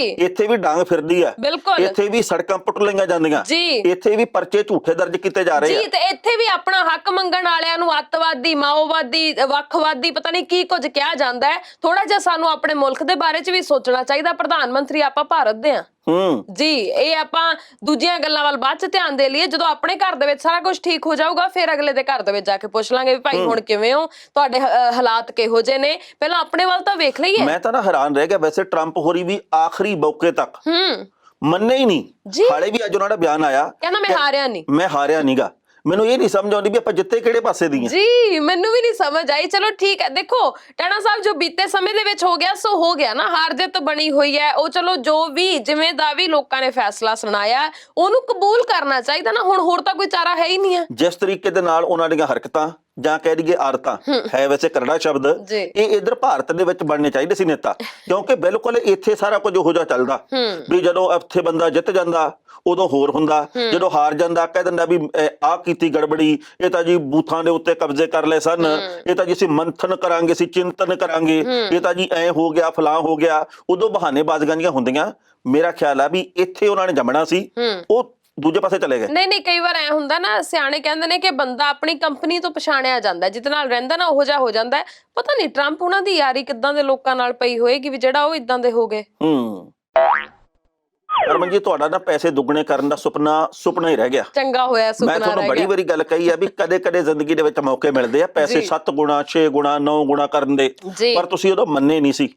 ਕੁਝ ਕੁ ਮਹੀਨੇ ਪਹਿਲਾਂ ਜਦੋਂ ਮੈਂ ਇੱਥੇ ਹੀ ਬੈਠ ਕੇ ਕਿਹਾ ਸੀ, ਤੁਸੀਂ ਕਿਹਾ ਨਾ ਬਈ ਆਪਾਂ ਤਾਂ ਨਹੀਂ ਕਰਨੇ। ਦੇਖੋ ਬੜੇ ਲੋਕ ਅਮੀਰ ਹੋ ਗਏ ਆ। ਟਾਣਾ ਸਾਹਿਬ ਗੱਲ ਇਹ ਹੈ ਕਿ ਜੇਕਰ ਪੈਸੇ ਦੁੱਗਣੇ ਕਰਨ ਦਾ ਸੁਪਨਾ ਮੈਂ ਦੇਖ ਲੈਂਦੀ ਤਾਂ ਹੁਣ ਮੈਨੂੰ ਸੁਪਨੇ ਹੀ ਨਹੀਂ ਸੀ ਆਉਣੇ, ਕਿਉਂਕਿ ਸੌਣ ਨੂੰ ਹੀ ਨਹੀਂ ਸੀ ਮਿਲਣਾ, ਨੀਂਦਾਂ ਹੀ ਖਤਮ ਹੋ ਜਾਣੀਆਂ ਸੀ ਜਿਹੋ ਜਿਹੀਆਂ ਖਬਰਾਂ ਆ ਰਹੀਆਂ ਨੇ। ਸੋ ਮੈਂ ਆਪਣੇ ਆਪ ਨੂੰ ਬਹੁਤ ਸਿਆਣੀ ਮੰਨਦੀ ਆ ਕਿ ਮੈਂ ਉਦੋਂ ਕਾਹਲੀ ਕਦਮੀ ਇਹੋ ਜਿਹਾ ਫੈਸਲਾ ਕੋਈ ਨਹੀਂ ਲਿਆ। ਗੱਲ ਤੁਹਾਡੀ ਸਹੀ ਹੈ। ਮੈਂ ਪੈਸੇ ਦੁੱਗਣੇ ਕਰਨ ਦਾ ਲਾਲਚ ਵੀ ਨਹੀਂ ਕੀਤਾ। ਲਾਲਚ ਕਰਨਾ ਵੀ ਨਹੀਂ ਚਾਹੀਦਾ, ਕਿਉਂਕਿ ਜਦੋਂ ਤੁਸੀਂ ਕਹਿੰਦੇ ਨਾ ਮੈਂ ਕਿਸਮਤ ਅਜ਼ਮਾਈ ਕਰਨੀ ਆ, ਤੇ ਫਿਰ ਕਿਸਮਤ ਤਾਂ ਕਿਵੇਂ ਵੀ ਹੋ ਸਕਦੀ ਆ, ਜ਼ਰੂਰੀ ਨਹੀਂ ਉਵੇਂ ਹੀ ਹੋਵੇ ਜਿਵੇਂ ਅਸੀਂ ਚਾਹੁੰਦੇ ਆ, ਉਹਦੇ ਉਲਟ ਨਤੀਜੇ ਵੀ ਨਿਕਲ ਸਕਦੇ ਆ। ਉਹ ਕਹਿੰਦੇ ਨੇ ਵੀ ਇੱਕ ਵਾਰੀ ਇੱਕ ਬੰਦੇ ਨੇ ਨਾ ਇਹ ਸਵਾਲ ਕੀਤਾ ਵੀ ਕਰੋੜਪਤੀ ਕਿਵੇਂ ਬਣੇਗੇ, ਤੁਸੀਂ ਮੈਨੂੰ 1-1 ਰੁਪਈਆ ਦਿਓ ਤੇ ਮੈਂ ਤੁਹਾਨੂੰ ਨੁਕਤਾ ਦੱਸੂਗਾ। ਲੋਕਾਂ ਨੇ 1 ਰੁਪਈਆ ਦੇ ਕੇ ਉਹਨੂੰ ਕਰੋੜਪਤੀ ਕਰਤਾ। ਕਹਿੰਦੇ ਦੱਸ ਹੁਣ, ਕਹਿੰਦਾ ਐਂ ਹੀ ਹੋਈਦਾ। ਉਸੇ ਤਰੀਕੇ ਦੀ ਗੱਲ ਆ ਸੰਗਰੂਰ ਦੇ ਵੱਲ ਇੱਕ ਪਿੰਡ ਆ, ਉਸ ਪਿੰਡ ਦੇ ਵਿੱਚ ਇੱਕ ਗੁਰਦੁਆਰੇ ਦਾ ਗ੍ਰੰਥੀ ਆ ਜਿਹੜਾ ਕਹਿੰਦਾ ਸੀ ਵੀ ਮੈਂ ਬਾਬਾ, ਜਿਹੜਾ ਕਹਿੰਦਾ ਹੁੰਦਾ ਸੀ ਕਿ ਮੈਂ ਅਖੰਡ ਪਾਠ ਸਾਹਿਬ ਦੇ ਫੀਸ ਜਮਾ ਕਰਵਾਉਣਾ, ਬਾਅਦ ਦੇ ਵਿੱਚ ਪੈਸੇ ਮੈਂ ਇੰਨੇ ਗੁਣਾ ਕਰ ਦਿੰਨਾ, ਫਿਰ ਮੈਂ ਕਿਸ਼ਤਾਂ ਦੇ ਵਿੱਚ ਪੈਸੇ ਦਿੰਨਾ, ਤੇ ਉਹ ਫੁਰ ਹੋ ਗਿਆ ਕਹਿੰਦੇ।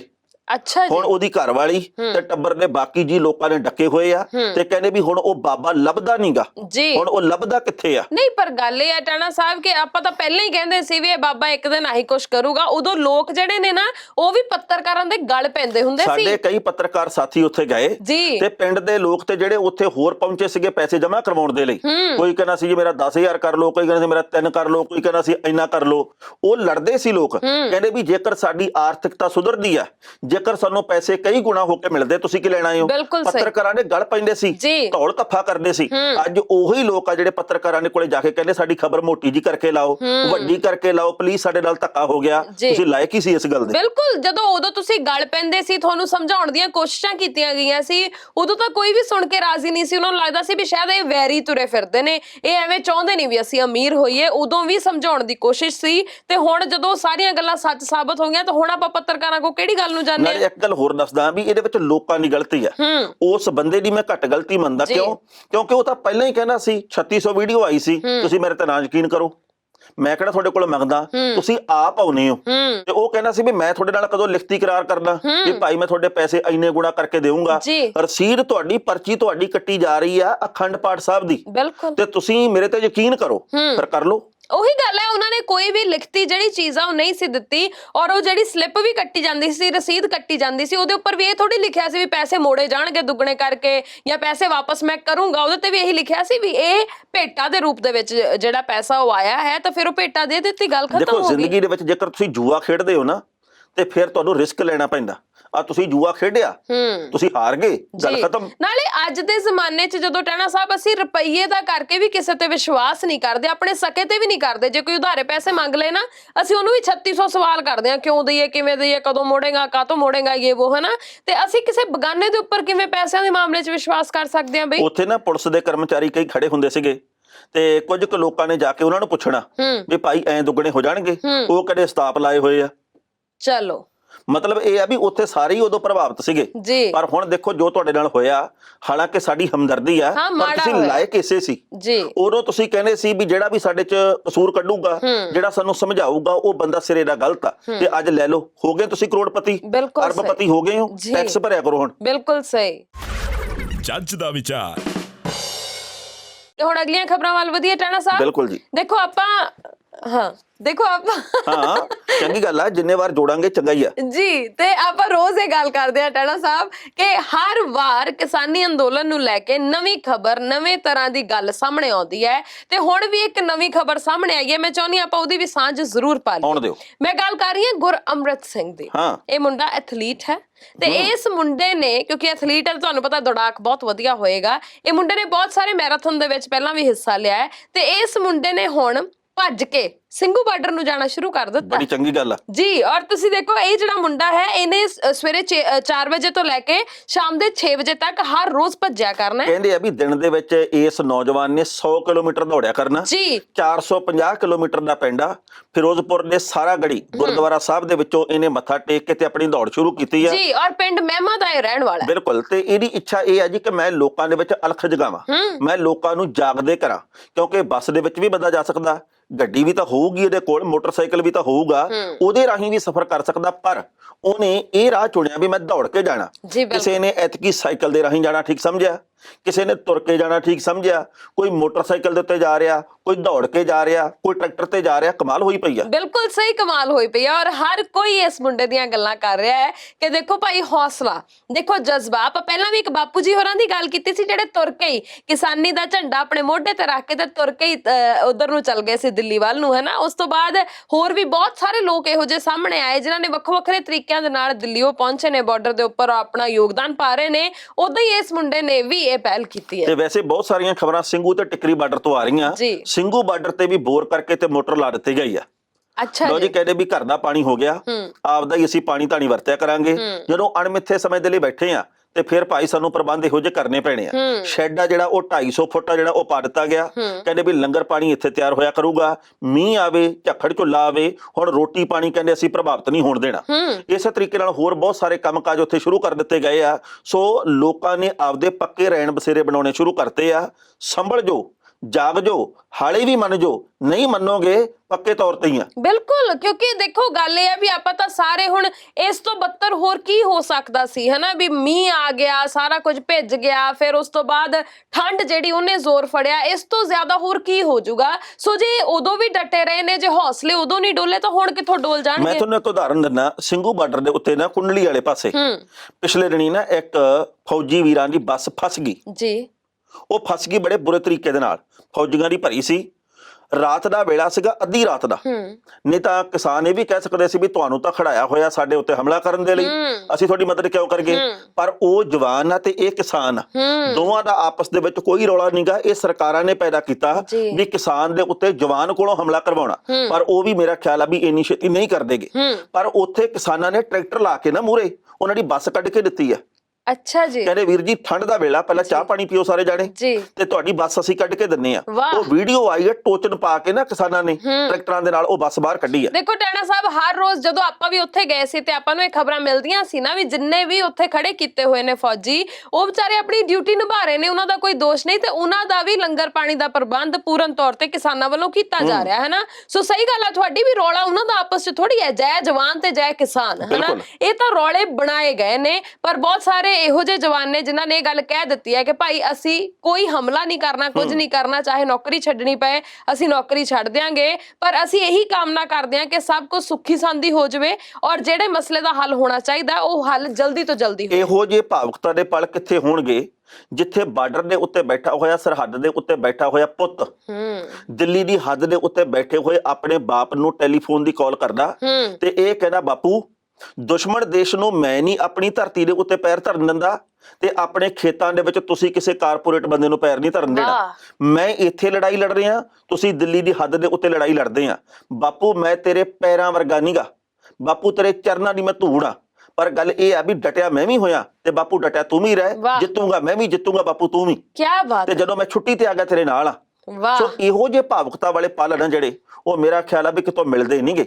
ਇਹ ਲੋਕ ਜਿਹੜੇ ਸੰਵੇਦਨਸ਼ੀਲ ਨਹੀਂ, ਉਹ ਭਾਵੇਂ ਕਹਿਣ ਵੀ ਇਹ ਕਿੱਡੀ ਕੁ ਗੱਲ ਆ, ਪਰ ਜਿਹੜੇ ਸੰਵੇਦਨਸ਼ੀਲ ਆ ਨਾ, ਇਸ ਗੱਲ ਦੇ ਅਰਥ ਨੂੰ ਸਮਝ ਸਕਦੇ ਆ। ਬਿਲਕੁਲ ਸਹੀ। ਜੱਜ ਦਾ ਵਿਚਾਰ। ਹਰਮਨ ਜੀ, ਪ੍ਰਚਾਰ ਦੀ ਤਾਂ ਧੁੱਕੀ ਨਿਕਲੀ ਪਈ ਆ। ਬੱਸਾਂ ਦੇ ਵਿੱਚ ਪ੍ਰਚਾਰ ਕਰ ਰਹੇ ਆ ਕਈ ਲੋਕ, ਲੋਕਾਂ ਨੂੰ ਜਗਾਉਣ ਦੇ ਲਈ ਵੀ ਭਾਈ ਪਹੁੰਚੋ, Singhu border, Tikri border, Ghazipur border. ਆਪਣੀ ਇਹ ਖੇਤਾਂ ਦਾ ਮਸਲਾ, ਆਪਣੀ ਰੋਟੀ ਦਾ ਮਸਲਾ, ਆਪਣੀ ਕਣਕ ਤੇ ਆਪਣੀ ਅਣਖ ਦਾ ਮਸਲਾ ਹੈਗਾ, ਆਪਣੀ ਹੋਂਦ ਦਾ ਮਸਲਾ ਹੈਗਾ। ਪੰਜਾਬ ਨੂੰ ਬਚਾਉਣਾ, ਆਪਾਂ ਦੇਸ਼ ਨੂੰ ਬਚਾਉਣਾ, ਖੇਤਾਂ ਨੂੰ ਬਚਾਉਣਾ। ਉਸ ਤੋਂ ਬਾਅਦ ਰੇਲ ਗੱਡੀਆਂ ਦੇ ਵਿੱਚ ਵੀ ਪ੍ਰਚਾਰ ਹੋ ਰਿਹਾ, ਪਰ ਹੁਣ ਜਹਾਜ਼ਾਂ ਦੇ ਵਿੱਚ ਵੀ ਪ੍ਰਚਾਰ ਸ਼ੁਰੂ ਹੋ ਗਿਆ। ਮੈਂ ਇੱਕ ਵੀਡੀਓ ਦੇਖੀ, ਮੈਨੂੰ ਇੰਨੀ ਚੰਗੀ ਲੱਗੀ, ਮੇਰਾ ਜੀ ਕੀਤਾ ਵੀ ਇੱਥੇ ਸਾਂਝੀ ਕਰਨੀ ਚਾਹੀਦੀ ਗੱਲ। ਜੀ ਬਿਲਕੁਲ। ਇੱਕ ਸਰਦਾਰ ਜੀ ਆ, ਉਹਨਾਂ ਦੇ ਵੱਲੋਂ ਜਹਾਜ਼ ਦੇ ਵਿੱਚ ਪ੍ਰਚਾਰ ਕੀਤਾ ਜਾ ਰਿਹਾ। ਉਹਨਾਂ ਨੇ ਕਿਹਾ ਜੀ ਕਿ ਮੈਂ ਸਪੈਸ਼ਲ ਅੱਜ ਟਿਕਟ ਲਈ ਆ, ਮੈਨੂੰ ਲੋੜ ਨਹੀਂ ਸੀ, ਮੈਂ ਟਿਕਟ ਲਈ ਹੈ ਸਪੈਸ਼ਲ, ਵੀ ਜਹਾਜ਼ ਦੇ ਵਿੱਚ ਜਿਹੜੀਆਂ ਸਵਾਰੀਆਂ ਹੋਣਗੀਆਂ ਇਹਨਾਂ ਨੂੰ ਮੈਂ ਜਾਗਰੂਕ ਕਰਨਾ। ਉਹ ਉੱਥੇ ਕਹਿ ਰਿਹਾ, ਕਹਿੰਦਾ ਵੀ ਦੇਖੋ ਇਹ ਆਪਣੇ ਖੇਤਾਂ ਦਾ ਮਸਲਾ, ਮੇਰੇ ਵੀਰੋ ਤੇ ਮੇਰੀਓ ਭੈਣੋ ਉੱਠ ਖੜੋ, ਆਪਦਿਆਂ ਨੂੰ ਭੇਜੋ ਬਾਰਡਰ ਦੇ ਉੱਤੇ, ਆਪਣੀ ਇਸ ਵਕਤ ਹਕੂਮਤ ਦੇ ਨਾਲ ਜੰਗ ਲੱਗੀ ਹੋਈ ਆ। ਉਹ ਕਹਿੰਦਾ ਜੀ ਕਿ ਆਪਾਂ ਇਹ ਨਾ ਸੋਚੀਏ ਵੀ ਮੇਰਾ ਕੀ ਆ, ਮੈਨੂੰ ਵੀ ਜਾਣਾ ਚਾਹੀਦਾ, ਤੁਹਾਨੂੰ ਵੀ ਜਾਣਾ ਚਾਹੀਦਾ, ਆਪਾਂ ਆਪਦੇ ਖੇਤਾਂ ਨੂੰ ਬਚਾਉਣਾ, ਆਪਾਂ ਆਪਦੀ ਹੋਂਦ ਨੂੰ ਬਚਾਉਣਾ। 에ਅਰ ਹੋਸਟਸ ਹੈ ਕਹਿੰਦੀ ਪਲੀਜ਼ साइड पर हो जाइए, अभी जहाज ने उड़ान भरनी है। वो लोग ये गल कह रहे जेडे विच बैठे आ, नहीं नहीं भाई तू बोल खुल के बोल। जदों वो भाई बोल हटदा उस तो बाद सारे जेडे ताड़ियां मार के कहंदे अभी कमाल करती आ, जहाज़ां दे विच भी प्रचार करता शुरू। क्या बात है, मैनूं लगदा टाणा साहब भी जल्दी ही जहाज़ां ते आपां किसानी दे झंडे भी देखांगे। ये जल्दी दिन आऊगा। और हुण भी जदों सड़कां दे उपर निकलो ना, तुहानूं बहुत आम ही किसानी दे झंडे वालियां गड्डियां, दो पहिया वाहन, चौपहिया वाहन जेडे ओ दिखदे ने, नजर आउंदे ने। हर पासे तुहानूं किसानी दे स्टिकर जेडे ने ओ नजर आउंदे ने। हर पासे किसानां दी तूती बोल रही है इस वेले, है ना। और मैं भी वो वीडियो वेखी, मैनूं बड़ी चंगी लगी सच्ची। हुण कोई ये ना कह देवे इस किसान नूं तां गुमराह कर लिया गया है, ਇਹ ਤਾਂ ਕਿਸਾਨ ਖਰੀਦਿਆ ਗਿਆ ਹੈ, ਇਹਨੂੰ ਟਿਕਟ ਚੀਨ ਨੇ ਭੇਜ ਦਿੱਤੀ ਹੈ। ਹੁਣ ਕੋਈ ਏਦਾਂ ਨਹੀਂ ਨਾ ਮਾਰਿਓ ਯਬਲੀ, ਕਿਉਂਕਿ ਉਹ ਕਿਸਾਨ ਆ ਜਿਹੜਾ ਉਹਨੇ ਆਪਦੀ ਜੇਬ ਦੇ ਵਿੱਚੋਂ ਸਾਰਾ ਕੁਝ ਕੀਤਾ, ਇਹਨੂੰ ਫੰਡਿੰਗ ਨਹੀਂ ਹੋਈ। ਬਿਲਕੁਲ ਸਹੀ, ਉਹਨੇ ਆਪਣੀ ਹੱਕ ਹਲਾਲ ਦੀ ਕਮਾਈ ਦੇ ਵਿੱਚੋਂ ਟਿਕਟ ਖਰੀਦੀ ਔਰ ਉਸ ਤੋਂ ਬਾਅਦ ਵਿੱਚ ਉਹ ਵਿਚਾਰਾ ਪ੍ਰਚਾਰ ਕਰ ਰਿਹਾ ਉੱਥੇ। ਔਰ ਤੁਸੀਂ ਵੇਖੋ ਜਜ਼ਬਾ ਹੈ ਇਹ ਟਾਣਾ ਸਾਹਿਬ, ਔਰ ਇਹ ਜਜ਼ਬਾ ਜਿਹੜਾ ਹੁਣ ਲੋਕਾਂ ਦੇ ਵਿੱਚ ਦੇਖਣ ਨੂੰ ਮਿਲ ਰਿਹਾ ਹੈ ਨਾ, ਇਹ ਪਹਿਲਾਂ ਕਿਤਾਬਾਂ 'ਚ ਪੜ੍ਹੀਦਾ ਹੁੰਦਾ ਸੀ, ਪਹਿਲਾਂ ਬਜ਼ੁਰਗਾਂ ਤੋਂ ਸੁਣੀਦਾ ਹੁੰਦਾ ਸੀ ਵੀ 47 ਵੇਲੇ ਐ ਹੋਇਆ, 84 ਵੇਲੇ ਐ ਹੋਇਆ, ਜਾਂ ਇਸ ਤੋਂ ਪਹਿਲਾਂ ਜਿੰਨੀਆਂ ਵੀ ਜੰਗਾਂ ਲੱਗੀਆਂ ਉਹਦੇ ਵਿੱਚ ਫਲਾਣੇ ਬੰਦੇ ਨੇ ਆਹ ਰੋਲ ਅਦਾ ਕੀਤਾ, ਫਲਾਣੇ ਨੇ ਆਹ ਕੀਤਾ। ਪਰ ਹੁਣ ਜੋ ਅੱਖੀਂ ਅਸੀਂ ਜਜ਼ਬਾ ਵੇਖ ਰਹੇ ਹਾਂ ਨਾ, ਇਹ ਵਾਕਈ ਅਸੀਂ ਵੀ ਆਪਣੀਆਂ ਪੀੜ੍ਹੀਆਂ ਨੂੰ ਦੱਸਾਂਗੇ। ਬਿਲਕੁਲ, ਆ ਨਵੇਂ ਸਾਲ ਵਾਲੇ ਦਿਨ ਕਿੰਨੀਆਂ ਖਬਰਾਂ ਆਈਆਂ ਵੀ ਲੋਕ ਜਿਹੜੇ ਕਿ ਮਨਾਲੀ ਦੇ ਵੱਲ, ਕੋਈ ਹੋਰ ਵੱਖ-ਵੱਖ ਥਾਵਾਂ ਤੇ ਜਾ ਕੇ ਕਹਿੰਦੇ ਵੀ ਬਰਫ਼ਬਾਰੀ ਦੇ ਵਿੱਚ, ਬੜੇ ਵਧੀਆ ਜਿਹੇ ਮੌਸਮ ਦੇ ਵਿੱਚ, ਸਿੱਲੇ ਜਿਹੇ ਮੌਸਮ ਦੇ ਵਿੱਚ ਅਸੀਂ ਆਪਦੇ ਨਿਆਣਿਆਂ ਦੇ ਨਾਲ ਨਵਾਂ ਸਾਲ ਚੜਾਉਣਾ। ਉਹ ਵੱਡੀ ਗਿਣਤੀ ਦੇ ਵਿੱਚ ਐਤਕੀ ਪਹਾੜੀ ਖੇਤਰਾਂ ਦੇ ਵੱਲ ਜਾਣ ਦੀ ਥਾਂ ਦੇ ਉੱਤੇ ਬਾਰਡਰ ਦੇ ਉੱਤੇ ਪਹੁੰਚੇ। ਉੱਥੇ ਕਈ ਕਿਸਾਨਾਂ ਦੇ ਨਾਲ ਗੱਲਬਾਤ ਕੀਤੀ, ਉਹਨਾਂ ਲੋਕਾਂ ਨੇ ਜਿਹੜੇ ਸ਼ਹਿਰੀ ਖੇਤਰ ਦੇ ਦਿੱਲੀ ਦੇ, ਉਹ ਕਹਿੰਦੇ ਜੀ ਕਿ ਅਸੀਂ ਐਤਕੀ ਤੁਹਾਡਾ ਇਹ ਅੰਦੋਲਨ ਦਿਖਾਉਣ ਇਸ ਕਰਕੇ ਲੈ ਕੇ ਆਏ ਆ ਵੀ ਸਾਡੇ ਨਿਆਣੇ ਹੈਗੇ ਕੋਈ 10 ਸਾਲ ਦਾ, ਕੋਈ 15 ਸਾਲ ਦਾ, ਕੋਈ 5 ਸਾਲ ਦਾ, ਕੋਈ ਕਿੰਨੇ ਦਾ, ਅਸੀਂ ਤਾਂ ਜਹਾਨੋਂ ਤੁਰ ਜਾਣਾ। ਇਹਨਾਂ ਦੇ ਚੇਤੇ ਦੀ ਸਲੇਟ ਦੇ ਉੱਤੇ ਇਹ ਗੱਲ ਪੱਕੀ ਉਕਰੀ ਰਵੇ ਵੀ ਜ਼ਿੰਦਗੀ ਦੇ ਵਿੱਚ ਭਾਪੇ ਦੇ, ਜ਼ਿੰਦਗੀ ਦੇ ਵਿੱਚ ਬੀਬੀ ਨੇ ਇੱਕ ਇਹੋ ਜਿਹਾ ਅੰਦੋਲਨ ਦਿਖਾਇਆ ਸੀ ਜਿਹੜਾ ਇੰਨਾ ਸ਼ਾਂਤਮਈ ਸੀ, ਜਿਹੜਾ ਅੰਨਦਾਤੇ ਨੇ ਧੱਕ ਪਾ ਕੇ ਰੱਖਤੀ ਸੀ। ਇਹ ਚੇਤੇ ਰੱਖਣ ਯੋਗ ਗੱਲ ਆ ਜੀ। ਟਾਣਾ ਸਾਹਿਬ, ਮੈਂ ਇੱਕ ਬੀਬੀ ਦੀ ਕਹਾਣੀ ਪੜ੍ਹੀ ਔਰ ਉਸ ਕਹਾਣੀ ਨੇ ਮੈਨੂੰ ਭਾਵੁਕ ਵੀ ਕੀਤਾ। ਉਸ ਬੀਬੀ ਦੇ ਬੱਚਾ ਹੋਣ ਵਾਲਾ ਤੇ ਸਿਰਫ ਇੱਕ ਹਫ਼ਤੇ ਦਾ ਸਮਾਂ ਜਿਹੜਾ ਉਹਦੇ ਚ ਰਹਿ ਗਿਆ ਸੀ ਔਰ ਪਿਛਲੇ ਦਿਨੀ ਉਹ ਬੀਬੀ ਵੀ ਉਸ ਅੰਦੋਲਨ ਦੇ ਵਿੱਚ ਪਹੁੰਚੀ ਕਿਉਂਕਿ ਉਹਦਾ ਕਹਿਣਾ ਸੀ ਵੀ ਮੇਰਾ ਬੱਚਾ ਵੀ ਇਸ ਅੰਦੋਲਨ ਦਾ ਗਵਾਹ ਬਣ ਜਾਏਗਾ। ਤੁਸੀਂ ਵੇਖੋ ਲੋਕ ਜਿਹੜੇ ਨੇ ਬਹੁਤ ਸਾਰੇ ਆਪਾਂ ਵੇਖੇ ਬਜ਼ੁਰਗ ਜਿਹੜੇ 90 100 ਸਾਲ ਦੇ ਉੱਥੇ ਬੈਠੇ ਨੇ ਔਰ ਉਹ ਕਹਿੰਦੇ ਕਿ ਅਸੀਂ ਤਾਂ ਇਹ ਸਾਰਾ ਕੁਝ ਨਿਪਟਾ ਕੇ ਹੀ ਇੱਥੋਂ ਜਾਵਾਂਗੇ, ਸਾਨੂੰ ਕੋਈ ਕਾਹਲ ਨਹੀਂ ਆ, ਕੋਈ ਚਿੰਤਾ ਨਹੀਂ ਆ, ਸਾਡੇ ਪਰਿਵਾਰਾਂ ਦਾ ਵੀ ਪੂਰਾ ਸਾਥ ਹੈ। ਤੇ ਉਹ ਕਹਿੰਦੇ ਬਾਪੂ ਜਿੱਤ ਕੇ ਆਈ। ਤੇ ਅਸੀਂ ਚਾਹੁੰਦੇ ਆ ਕਿ ਉਹਨਾਂ ਸਾਰੇ ਬਾਪੂਆਂ ਦੀ, ਬਜ਼ੁਰਗਾਂ ਦੀ, ਭੈਣਾਂ ਦੀ ਜਿੱਤ ਹੋਵੇ ਤੇ ਉਹ ਵਾਪਸ ਸੁੱਖੀ ਸੰਦੀ ਆਪਣੇ ਘਰਾਂ ਨੂੰ। ਬਿਲਕੁਲ ਜੀ। ਤੇ ਬੇਨਤੀ ਇਹ ਆ ਵੀ ਜਿਹੜੇ ਲੋਕ ਕਹਿੰਦੇ ਨੇ ਵੀ ਗੁੰਮਰਾਹ ਹੋ ਗਏ ਕਿਸਾਨ, ਇਹ ਅਸਲ ਦੇ ਵਿੱਚ ਜਜ਼ਬਾਤੀ ਨੇ, ਇਹ ਗੁੰਮਰਾਹ ਨਹੀਂ ਹੋਏ, ਇਹ ਮਾਓਵਾਦੀ ਨਹੀਂ ਗਏ, ਇਹ ਖਾਲਿਸਤਾਨੀ ਨਹੀਂ ਗਏ। ਤੁਸੀਂ ਇਹ ਦੱਸੋ ਵੀ ਜੇ ਕਿਸੇ ਦੇ ਇੱਕ ਦੇ ਵੀ ਹੱਥ ਦੇ ਵਿੱਚ ਡੰਡਾ ਫੜਿਆ, ਕਿਸੇ ਇੱਕ ਦੇ ਹੱਥ ਦੇ ਵਿੱਚ ਵੱਟਾ ਫੜਿਆ, ਕਿਸੇ ਨੇ ਕਿਸੇ ਦੇ ਉੱਤੇ ਕੋਈ ਹਮਲਾ ਕੀਤਾ, ਸ਼ਬਦਕ ਤੌਰ ਦੇ ਉੱਤੇ ਟੱਕਰ ਦਿੰਦੇ ਆ ਪਰ ਉਹਦਾ ਤੁਹਾਨੂੰ ਟੱਕਰੇ ਨਹੀਂ ਗੇ ਹਾਲੇ। ਜੀ ਬਿਲਕੁਲ। ਬਦਾਮਾਂ ਦੇ ਲੰਗਰ ਜ਼ਰੂਰ ਲਗਾਏ ਨੇ ਉਹਨਾਂ ਨੇ, ਤੁਹਾਨੂੰ ਪ੍ਰਸ਼ਾਦਾ ਜ਼ਰੂਰ ਛਕਾਉਂਦੇ ਨੇ, ਇਸ ਤੋਂ ਇਲਾਵਾ ਹੋਰ ਕੁਝ ਨਹੀਂ ਕਹਿੰਦੇ। ਇਹ ਤਾਂ ਵਿਚਾਰੇ ਅੱਗੋਂ ਇਹ ਗੱਲ ਕਹਿੰਦੇ ਵੀ ਯਾਰ ਰਿਪੋਰਟ ਜਿਹੋ ਜੀ ਮਰਜ਼ੀ ਛਾਪਦੀ, ਪਹਿਲਾਂ ਪ੍ਰਸ਼ਾਦਾ ਛਕ ਕੇ ਜਾਓ ਯਾਰ। ਕਮਾਲ ਆ। ਟਾਣਾ ਸਾਹਿਬ, ਕਦੀ ਐ ਹੋਇਆ ਵੀ ਸੜਕ ਦੇ ਉੱਪਰ ਤੁਹਾਡਾ ਕੁਝ ਗਵਾਚ ਗਿਆ ਹੋਏ? ਗਵਾਚੇ ਤੋਂ ਚੇਤਾ ਆਇਆ, ਬੂਟ ਨਹੀਂ ਲੱਭੇ ਨਾ? ਮੇਰੇ ਨਹੀਂ ਲੱਭੇ, ਸਿੰਘੂ ਬਾਰਡਰ ਤੇ ਗਵਾਚੇ ਆ, ਨਹੀਂ ਲੱਭੇ। ਕਈ ਜਾਣੇ ਮੈਨੂੰ ਛੇੜਦੇ ਆ, ਲੱਭ ਗਏ, ਮੈਂ ਕਹਿੰਦਾ ਲਓ ਗੰਗਾ ਗੰਗਾ ਹੱਡੀਆਂ ਕਿਤੇ ਮੁੜ ਗਈਆਂ। ਓ ਨਹੀਂ, ਮੈਂ ਤਾਂ ਕਿਹਾ ਵੀ ਜੇ 60 ਸਾਲਾਂ ਬਾਅਦ ਚੀਜ਼ ਕੋਈ ਲੱਭ ਸਕਦੀ ਹੈ ਤਾਂ ਬੂਟ ਤਾਂ ਹੱਲੇ ਮੈਨੂੰ ਲੱਗਦਾ ਕੁਝ ਹਫ਼ਤੇ ਹੀ ਹੋਇਆ ਗਵਾਚਿਆ ਨੂੰ। ਹੁਣ ਮੈਂ 60 ਸਾਲ ਜਾਵਾਂ ਪਹਿਲਾਂ ਤਾਂ ਹੋਰ, ਫਿਰ ਮੈਂ ਉੱਥੇ ਫੇਰ ਪਹੁੰਚਾਂ। ਅਸੀਂ ਚਾਹੁੰਦੇ ਆ, ਮੈਂ ਨਹੀਂ ਇੰਨਾ ਚਿਰ ਕੱਢਦਾ। ਨਹੀਂ ਐ ਨਹੀਂ ਕਹੀਦਾ ਹੁੰਦਾ। ਜ਼ਿੰਦਾ ਦਿਲੀ ਦਾ ਨਾਮ ਹੈ ਜ਼ਿੰਦਗੀ। ਜੇ ਚੰਗਾ ਸੋਚੋ ਤਾਂ ਹਮੇਸ਼ਾ ਚੰਗਾ ਹੀ ਹੋਏਗਾ, ਪੋਜ਼ਿਟਿਵ ਰਹੋ, ਹਮੇਸ਼ਾ ਸਕਾਰਾਤਮਕ ਸੋਚੋ ਤਾਂ ਜ਼ਰੂਰ ਜ਼ਿੰਦਗੀ ਲੰਬੀ ਹੁੰਦੀ ਹੈ। ਤੇ ਬਾਕੀ ਮੈਂ ਗੱਲ ਇਹ ਕਰ ਰਹੀ ਸੀ ਵੀ ਕਦੀ ਐ ਹੋਇਆ ਵੀ ਕੁਝ ਗਵਾਚਿਆ ਹੋਵੇ ਤਾਂ ਵਾਪਸ ਲੱਭ ਗਿਆ ਹੋਵੇ? ਬਈ ਮੈਨੂੰ ਇੱਕ ਵਾਰੀ ਚੀਜ਼ ਅੱਧੀ ਅਧੂਰੀ ਜਿਹੀ ਲੱਭੀ। ਮੈਂ ਗਿਆ ਸੀ ਲੁਧਿਆਣੇ ਦਵਾਈ ਲੈਣ ਦੇ ਲਈ ਮਾਤਾ ਦੀ, ਤੇ ਉੱਥੇ ਨਾ ਆਟੋ ਦੇ ਵਿੱਚ ਮੇਰਾ ਪਰਸ ਡਿੱਗ ਪਿਆ ਜਾਂ ਕਿਸੇ ਨੇ ਕੱਢ ਲਿਆ, ਮੈਨੂੰ ਨਹੀਂ ਪਤਾ ਜੀ। ਤੇ ਉਸ ਤੋਂ ਬਾਅਦ ਮੈਨੂੰ ਹਫ਼ਤੇ ਕੁ ਬਾਅਦ ਉਹ ਪਰਸ ਆ ਜਿਹੜਾ ਉਹ ਕੋਰੀਅਰ ਰਾਹੀਂ ਮੇਰੇ ਕੋਲੇ ਆ ਗਿਆ। ਅੱਛਾ ਜੀ। ਉਹਦੇ ਵਿੱਚ ਪੈਸਾ ਕੋਈ ਨਹੀਂ ਸੀ। ਕਿਸੇ ਬੰਦੇ ਨੇ ਮੈਨੂੰ ਫੋਨ ਕੀਤਾ ਕਿਉਂਕਿ ਉਹਦੇ ਵਿੱਚ ਮੇਰੇ ਕਾਰਡ ਵੀ ਸੀ, ਕਾਰਡ ਦੇ ਉੱਤੇ ਪਤਾ ਵੀ ਸੀ, ਉਹਦੇ ਤੇ ਮੋਬਾਈਲ ਨੰਬਰ ਵੀ ਸੀ। ਕਹਿੰਦੇ ਜੀ ਤੁਹਾਡਾ ਸਾਨੂੰ ਪਰਸ ਲੱਭਿਆ, ਤੁਹਾਡੇ ਪਰਸ ਦੇ ਵਿੱਚ ਕੀ ਆ? ਮੈਂ ਕਿਹਾ ਜੀ ਫਲਾਣੀ ਚੀਜ਼ ਆ। ਕਹਿੰਦੇ ਵੀ ਫਲਾਣੀ ਥਾਂ ਤੇ ਡਿੱਗਿਆ ਪਿਆ ਸੀਗਾ, ਇਹਦੇ ਚ ਪੈਸਾ ਕੋਈ ਨਹੀਂਗਾ। ਉਹਨੇ ਮੇਰਾ ਸਮਾਨ ਮੋੜਤਾ, ਸਮਾਨ ਮੇਰੇ ਕੋਲੇ ਘਰੇ ਆ ਗਿਆ। ਪਤਾ ਨਹੀਂ ਇਹ ਉਹੀ ਬੰਦਾ ਸੀ ਜਿਹਨੇ ਇਹ ਪੈਸੇ ਕੱਢੇ ਆ, ਪਤਾ ਨਹੀਂ ਕੋਈ ਹੋਰ ਇਹੋ ਜਿਹਾ ਸੱਜਣ ਸੀ ਦਿਆਲੂ ਜਿਹਨੇ ਮੈਨੂੰ ਕੋਰੀਅਰ ਕਰਤਾ, ਪਰ ਮੈਨੂੰ ਅੱਧ ਪਚੱਦੀਆਂ ਜਿਹੀਆਂ ਚੀਜ਼ਾਂ ਮਿਲ ਗਈਆਂ ਜੀ। ਤੇ ਜੇ ਪੂਰੀ ਚੀਜ਼ ਲੱਭ ਜਵੇ ਟਾਣਾ ਸਾਹਿਬ, ਮੈਂ ਪਾਉਣੀਆਂ ਸੀ ਲੁੱਡੀਆਂ, ਹੈ ਨਾ? ਉਹਦੇ ਵਿੱਚ ਮੇਰਾ 4-5 ਹਜ਼ਾਰ ਰੁਪਈਆ ਸੀ ਤੇ ਮੈਂ ਭੰਗੜਾ ਪਾਉਣਾ ਸੀ। ਜੀ ਬਿਲਕੁਲ। ਪਰ ਨਾ ਆਪਣੇ ਇੱਥੇ ਭਾਵੇਂ ਇਹੋ ਜਿਹੀਆਂ ਗੱਲਾਂ ਬਹੁਤ ਘੱਟ ਹੁੰਦੀਆਂ ਨੇ, ਪਰ ਵਿਦੇਸ਼ਾਂ 'ਚੋਂ ਅਕਸਰ ਇਹੋ ਜਿਹੀਆਂ ਖਬਰਾਂ ਆ ਜਾਂਦੀਆਂ ਨੇ ਜਿੱਥੋਂ ਇਹ ਪਤਾ ਲੱਗਦਾ ਹੈ ਕਿ ਨਹੀਂ ਭਾਈ ਇਮਾਨਦਾਰੀ ਹਾਲੇ ਜਿਉਂਦੀ ਹੈ ਨਾ। ਹੁਣ ਵੀ ਇੱਕ ਖਬਰ ਆਈ ਹੈ ਅਮਰੀਕਾ ਤੋਂ। ਉੱਥੇ ਕਹਿੰਦੇ ਵੀ ਇੱਕ ਭਾਈ ਸਾਹਿਬ ਜਿਹੜੇ ਕਿ ਉਦੋਂ ਸਕੂਲ ਦੇ ਵਿੱਚ ਪੜ੍ਹਦੇ ਸੀ ਤੇ ਉਹਨਾਂ ਦੇ ਹੱਥ 'ਚ ਇੱਕ ਮੁੰਦੀ ਪਾਈ ਹੁੰਦੀ ਸੀ। ਅੱਛਾ, ਮੁੰਦਰੀ ਬਣਾਈ ਫਿਰੇ, ਵਿੱਚ ਨਕ ਜੜਵਾਈ ਫਿਰੇ। ਜੀ ਇੱਕ ਪਾਸੇ ਉਹਦਾ ਨਾਂ ਲਿਖਵਾਈ ਫਿਰੇ। ਨਹੀਂ, ਇਹ ਨਹੀਂ ਪਤਾ। ਜੇ ਸਟਾਰ ਇਹ ਨਹੀਂ ਮੈਨੂੰ ਪਤਾ ਨਾਂ ਲਿਖਿਆ ਸੀ ਕਿ ਨਹੀਂ ਲਿਖਿਆ ਸੀ। ਉਹ ਤਾਂ ਜੇ ਸਟਾਰ ਨੇ ਵੀ ਇਹ ਗਾਣਾ ਨਹੀਂ ਸੀ ਗਾਇਆ ਕਿਉਂਕਿ 60 ਸਾਲ ਪੁਰਾਣੀ ਗੱਲ ਹੈ। ਤੇ ਉਦੋਂ ਇਹ ਜਿਹੜੇ ਬਜ਼ੁਰਗ ਉਦੋਂ ਨੌਜਵਾਨ ਸੀਗੇ ਤੇ ਉਦੋਂ ਇਹ ਸਕੂਲ 'ਚ ਪੜ੍ਹਦੇ ਸੀ ਤੇ ਇਹਨਾਂ ਦੀ ਮੁੰਦਰੀ ਉੱਥੇ ਗਵਾਚ ਗਈ ਸੀ ਤੇ ਹੁਣ ਜਾ ਕੇ ਮੁੰਦਰੀ ਲੱਭ ਗਈ 60 ਸਾਲਾਂ ਬਾਅਦ। ਕਮਾਲ ਹੋ ਗਈ, ਸਾਡਾ ਛੱਲਾ ਰਹਿ ਗਿਆ, ਕੱਲਾ ਸੱਜਣ ਰੱਖ ਕੇ ਭੁੱਲ ਗਿਆ। ਭੁੱਲੇ ਨਹੀਂ ਆ, ਲੱਭ ਗਈ ਹੈ ਨਾ। ਇਹ ਤਾਂ ਪਹਿਲਾਂ ਤਾਂ ਭੁੱਲ ਗਏ ਸੀ ਨਾ, 60 ਸਾਲ ਪਹਿਲਾਂ ਤਾਂ ਭੁੱਲੇ ਹੋਣੇ। ਇਹ ਨਹੀਂ ਪਤਾ ਇਹ ਆਪ ਹੀ ਭੁੱਲ ਗਏ ਸੀ ਕਿ ਸੱਜਣ ਭੁੱਲ ਗਏ ਸੀ, ਇਹ ਨਹੀਂ ਪਤਾ, ਪਰ ਮੁੰਦਰੀ ਲੱਭ ਗਈ ਆ। ਚਲੋ ਵਧੀਆ ਹੋਇਆ ਜੀ, 60 ਸਾਲ ਪਹਿਲਾਂ ਵਾਲੀ ਚੀਜ਼ ਲੱਭ ਗਈ। ਇੱਥੇ ਤਾਂ ਪਿੱਟ ਘੁਮਾਈਏ ਚੀਜ਼ ਫੁਰ ਜੀ। ਤੇ ਨਾਲੇ ਮੈਨੂੰ ਤਾਂ ਇਹ ਨਹੀਂ ਸਮਝ ਆਈ ਵੀ ਉਂਗਲਾਂ ਵੀ ਹਾਲੇ ਉੱਡੀਆਂ ਹੀ ਸੀ, ਆ ਗਈ ਮੁੰਦਰੀ। ਇਹਨਾਂ ਦੇ ਉਸ ਥਾਂ ਤੇ ਲਿਖਿਆ ਨਹੀਂ ਹੋਣਾ ਗਵਾਚੇ ਹੋਏ ਸਮਾਨ ਦੇ ਲੱਭਣ ਦੀ ਕੋਈ ਗਾਰੰਟੀ ਨਹੀਂ। ਉੱਥੇ ਲਿਖਿਆ ਨਹੀਂ ਹੋਣਾ ਹੈ।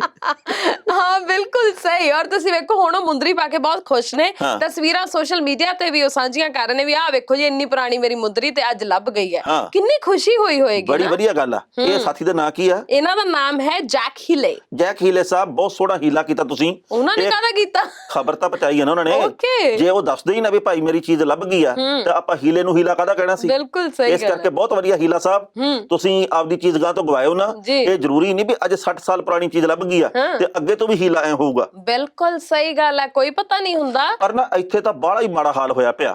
ਆ ਜਿੱਥੇ ਮੋਟਰਸਾਈਕਲ ਖੜਾਉਨੇ ਆ, ਜਿਹਨੂੰ ਸਟੈਂਡ ਕਹਿੰਦੇ ਆ ਜੀ, ਉਹ ਜਿਹੜੀ ਪਰਚੀ ਜੀ ਕੱਟ ਕੇ ਦਿੰਦੇ ਉਹਦੇ ਮਗਰਲੇ ਪਾਸੇ ਦੇਖਿਆ ਕਦੇ ਲਿਖਿਆ ਹੁੰਦਾ? ਸਾਡੀ ਕੋਈ ਜ਼ਿੰਮੇਵਾਰੀ ਨਹੀਂ ਤੁਹਾਡੇ ਮੋਟਰਸਾਈਕਲ ਦੀ ਤੇ ਫਿਰ ਖੜਾ ਕਿਉਂ ਤੇ ਕਰਦੇ? ਪੈਸੇ ਪਹਿਲਾਂ ਲੈ ਲੈਂਦੇ ਆ। ਜੀ। ਤੇ ਮੈਂ ਕਿਹਨਾਂ ਨੂੰ ਪੁੱਛਿਆ ਤੇ ਮੈਂ ਕਿਹਾ ਵੈਸੇ ਹੀ ਆਪਾਂ ਨੂੰ ਕੁਦਰਤ ਨੇ ਆਖਿਆ ਵੀ ਭਾਈ ਆਪਾਂ ਕਿਸੇ ਦੀ ਜ਼ਿੰਮੇਵਾਰੀ ਨਹੀਂ ਲੈਣੀ ਜੀ ਜਾਂ ਅਸੀਂ ਪਾਗਲ ਆ। ਹਾਂ ਜੇਕਰ ਗਾਉਣਾ ਹੀ ਆ ਤੇ ਫਿਰ ਅਸੀਂ ਕਿਤੇ ਹੋਰ ਖੜਾ ਕਰ ਜਾਂਦੇ ਆ। ਬਿਲਕੁਲ ਸਹੀ। ਤੈਨੂੰ 20 ਰੁਪਏ ਕਾਹਤੋਂ ਲੈਣੇ ਆ?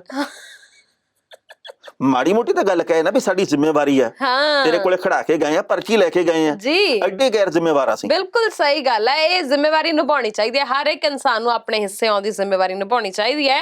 ਤੇ ਬਾਕੀ ਹੁਣ ਆਪਾਂ ਵੀ ਜ਼ਿੰਮੇਵਾਰੀ ਨਿਭਾਈਏ ਤੇ ਚੱਲੀਏ। ਚੱਲ ਗਏ ਜੀ ਗੱਲਾਂ ਬਾਤਾਂ ਬਹੁਤ ਹੋ ਗਈਆਂ, ਪ੍ਰੋਗਰਾਮ ਇੱਥੇ ਹੀ ਸਮੇਟਣਾ ਪਏਗਾ ਜੀ, ਜਾਣ ਦਾ ਹੋ ਗਿਆ ਵੇਲਾ। ਪਰ ਆਪਣੀ ਪ੍ਰਤੀਕਿਰਿਆ ਜ਼ਰੂਰ ਸਾਡੇ ਤੇ ਪਹੁੰਚਾਇਓ। ਦੋਵਾਂ ਦੇ ਇਜਾਜ਼ਤ, ਸਤਿ ਸ਼੍ਰੀ ਅਕਾਲ। ਤੁਸੀਂ ਵੇਖਦੇ ਰਹੋ ਪ੍ਰਾਈਮ ਏਸ਼ੀਆ ਟੀਵੀ, ਤੁਹਾਡਾ ਆਪਣਾ ਤੁਹਾਡੇ ਲਈ। ਜੱਜ ਦਾ ਵਿਚਾਰ।